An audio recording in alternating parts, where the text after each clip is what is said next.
CBN Vida Profissional, com Andréia Salsa.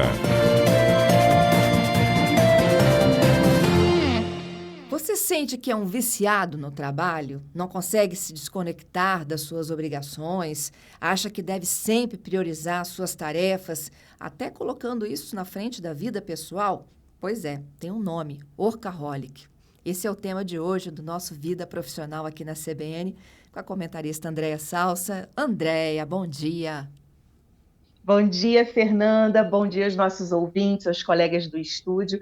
Que tema, hein? Que tema. É um tema hein? que é polêmico, mas a gente está aqui para trazer esses temas que são polêmicos também, Fernanda. Eu acho que em algum momento da nossa vida, da nossa jornada de trabalho, a gente em algum momento, workaholic, você não acha, não?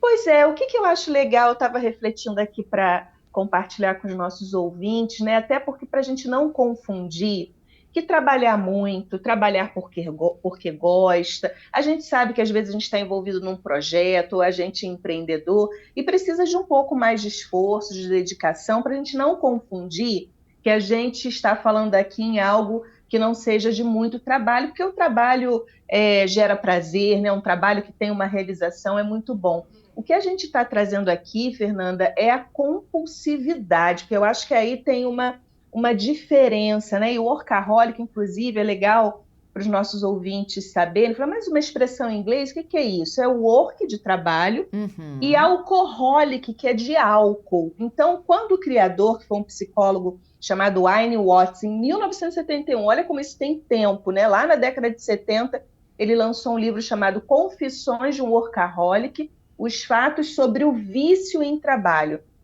Então, ele juntou essas duas palavras e, na realidade, o que a gente está falando é de vício. E vício tem compulsividade, né? Para também a gente não confundir os ouvintes e falar, nossa, mas eu trabalho tanto, será que eu sou um workaholic?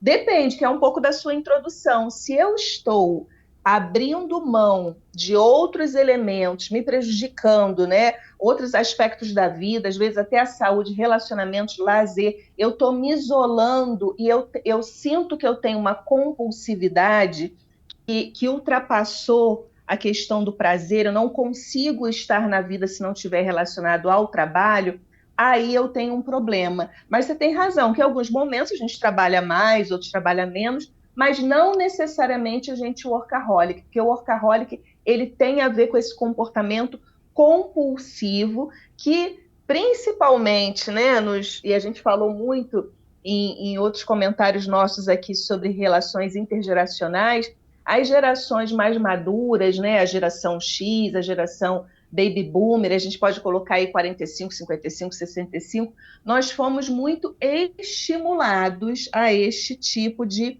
comportamento, inclusive com quase que elogio, né, Fernanda? Assim, olha, tá trabalhando, a pessoa é esforçada, né? Tem uma coisa que confunde, né, o sucesso profissional com o excesso de trabalho. Então, por isso que eu digo que é muito polêmico, porque basta a gente ficar atento ao quanto o trabalho ele realmente é prazer, né, é realização, ou ele ocupou 100% a nossa vida e não tem mais espaço para nada, ou se tem, ele é experimentado de uma forma muito frágil, superficial, e que acaba nos adoecendo, né? Porque muitos workaholics acabam entrando, né, em burnout, em extrema exaustão, porque tem o aspecto da compulsividade. Então, eu acho muito legal quando o autor dessa expressão fez uma conexão com droga, né, com álcool, com o vício do álcool, porque isso acho que nos ajuda a compreender bem direitinho o que é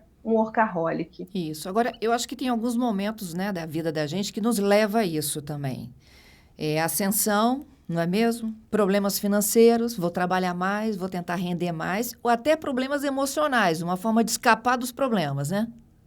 É isso aí, Fernanda. E tem uma máxima, né, que é o que eu estou tentando esconder, né, o que eu estou tentando compensar nesse excesso de trabalho. E isso tem um efeito que é muito complicado na jornada, né, e no ambiente profissional, que é como esses workaholics, e muitos às vezes estão, eu diria até que talvez a maioria, tá, Fernanda, está em posto de liderança, como que ele é visto pela equipe e principalmente por essa geração mais jovem que definitivamente não quer ser um workaholic. Aham. Embora tenham surgido contra-narrativas, aí de vez em quando eu vejo, fico bem preocupada, de um retorno à celebração desse comportamento sem limites para o trabalho. Então eu vejo pessoas até com algum nível de influência falando que é super importante a gente dar 70, 80 horas de trabalho por semana, que é essa coisa de home office só se for no final de semana, que tem que trabalhar de domingo a domingo para você conquistar alguma coisa na vida. Isso é uma narrativa lá de trás, tá? Porque era assim que a gente era estimulado a esse comportamento compulsivo do trabalho. Só que, além disso fazer muito mal do ponto de vista psíquico, biológico, nas relações, né, o famoso conceito amplo de saúde, que é biopsicossocial e até espiritual, não no sentido da religião, mas do nosso prazer diante da vida, também vai na contramão da legislação brasileira. Concordando ou não concordando, nós temos uma legislação trabalhista, né, que tem ali os limites de uma jornada. Então, tem essa preocupação grande de compensar outros elementos da vida a partir do trabalho, e aí um final da linha, Fernanda, claro que é um final trágico, né, mas tem pessoas que cometem o suicídio, né, tamanha essa pressão sobre esse resultado financeiro que você falou, sobre essa necessidade de ser aceito, de ser reconhecido, e às vezes entra num processo de isolamento social que é muito perigoso, né? Então, de novo, trabalhar é prazeroso, às vezes a gente precisa dar um pouquinho mais de gás sim, porque está num projeto que precisa, né? Ou é empreendedor, mas essa compulsividade, onde todo o trabalho ocupa a vida, não é ruim. E vou falar mais, tá, Fernanda? Nem sei se alguns ouvintes vão ficar chateados de eu falar isso, mas tá, eu vejo, né, quase que uma comparação aí com o cigarro. O cigarro já foi associado, né, a glamour, né, a empoderamento feminino, mulheres que fumavam tinha coisa do empoderamento,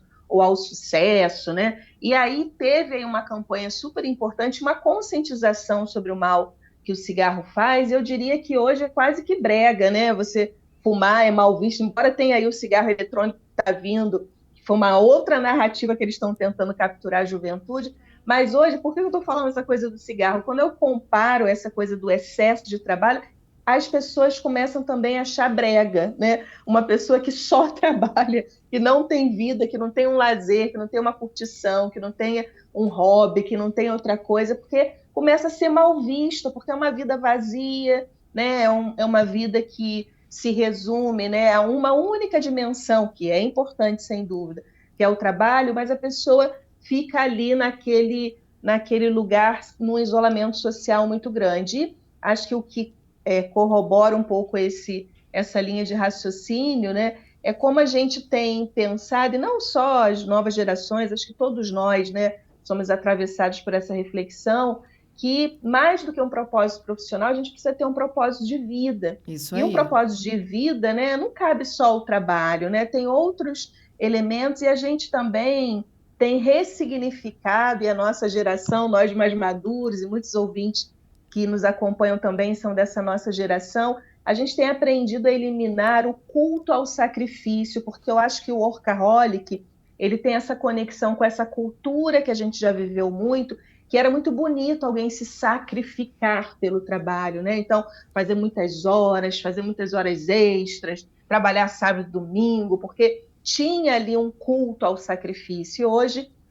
isso tem mudado bastante e tem feito a gente refletir. Mas é interessante que sempre vem matérias, né? E por isso que a gente está aqui falando sobre isso, porque ainda tem pessoas se sacrificando muito em nome do trabalho e, às vezes, as consequências são muito ruins, né? Objetivas, do ponto de vista psicológico, né? Social, biológico, e podem aí chegar num extremo, né? De levar a pessoa ao adoecimento e até à morte, dependendo da gravidade. Mas é isso, o workaholic é um tema que já foi mais forte, mas ele continua, e a gente tem que ficar atento porque tem um comportamento compulsivo. Quando a gente percebe que tem uma compulsão pelo trabalho, é hora da gente se alertar. Isso. E olha, você pode receber esse alerta dos seus amigos, dos seus colegas de trabalho e principalmente da sua família, né? Exatamente. Quando a gente chega em casa e fala, pelo amor de Deus, pai, mãe, larga esse celular e vem ficar comigo, né? É isso, é isso. Tem uma terminologia na área de saúde do trabalho, os nossos ouvintes que são desse segmento vão conhecer bem, que é uma coisa chamada presenteísmo, né? Mas é o presenteísmo, a gente usa isso no trabalho, que é a pessoa que está trabalhando, mas a cabeça está em outro lugar, pensando em outras questões, e às vezes isso, além de impactar na produtividade, às vezes pode gerar até acidente de trabalho. Mas eu digo que existe o presenteísmo domiciliar, né, na família, que a pessoa às vezes está ali, no meio da família, com os amigos, mas a cabeça está pensando no trabalho. Então, é um presenteísmo invertido, né, que a pessoa ela não está ali inteira, né, e é um exercício difícil mesmo, né, essa coisa de descolar, né, e nem sei se isso ainda é muito possível, esse deslocamento aí, vida profissional e vida pessoal. Mas, de novo, eu acho que o reforço é a compulsividade e você não deixar nada mais fazer parte da sua vida que não seja o trabalho, né? Então, a gente está falando de um vício mesmo, né? É vício do trabalho, essa expressão do workaholic. Isso, e aproveitando que a gente está no setembro, que tem toda uma campanha de conscientização, né, de enfrentamento ao suicídio, procure ajuda. Não é isso, Andréia? É isso, Fernanda, procure ajuda.